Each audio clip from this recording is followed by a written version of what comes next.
বন্ধুরা কেমন আছো সবাই? আজকে দেখো একটা আমাদের ই করে দেখাচ্ছি রান্না করে, সেটা হচ্ছে বাটা পোস্ত। শুধু পোস্ত দিয়ে করবো। আর এটা পোস্তটাকে বেটে নিয়েছি মিক্সিতে। দেখো আমার হচ্ছে এর মধ্যে লঙ্কা আছে,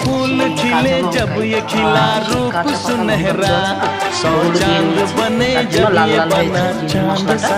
যাই হোক, এর মধ্যে একটু বাদাম দিয়েছি, পোস্ত দিয়ে তোমার হচ্ছে কাঁচা লঙ্কা দিয়ে পেস্টটা করে দিয়েছি। এর মধ্যে হলুদ দিয়েছি আর টমেটো। ঠিক আছে, এটা মাছ ভাজা হয়ে গেছে। মাছ ভাজার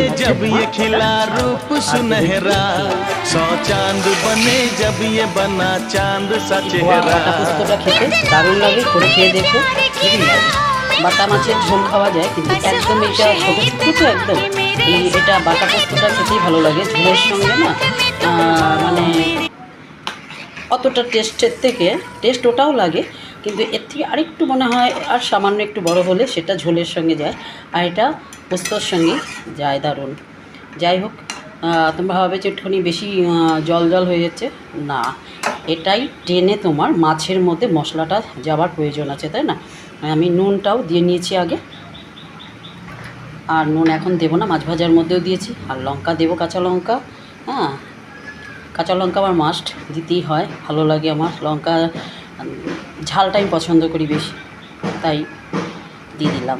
এবার মাছ ফুটবে ভালো করে, একটুখানি ঘন হয়ে, তারপরে তোমার নামিয়ে ফেলবো। বাটা পোস্তটা খেতে দারুণ লাগে, করে খেয়ে দেখো।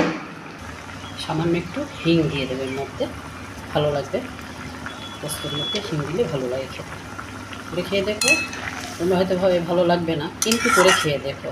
আর কত মাছ ভাজা রেখেছি ডালের সঙ্গে, দারুণ ভালো লাগে খেতে, তাই না? তাই ভেজে রেখেছি কটা ডাল ডাল, মানে মাছ মাছা করে ভেজে রেখেছি, ডালের সঙ্গে দারুণ যায়। একটা ছিঁড়ে দিলাম দারুণ ফোটা অপেক্ষা, ঘন হয়ে আসলেই নামিয়ে ফেলবো। বন্ধুরা, মাছটা হয়ে গেছে, এখন নামিয়ে ফেলবো।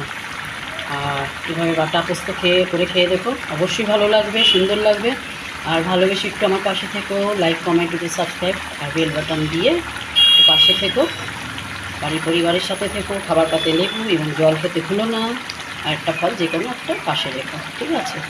সবাই ভালো থেকো, পরিবারের সাথে থেকো, এটাই সবসময়ের জন্য আমি প্রার্থনা করি ঠাকুরের কাছে। সবাই ভালো থাকলেই ভালো লাগে, তাই না? কয়েকজন আছে অনেক পুরনো বন্ধু, তারা বয়স হয়ে গেছে, কিছু মানুষ গত হয়ে গেছে, কিন্তু তাদের জন্য সত্যিই খারাপ লাগে যে তাদের সঙ্গে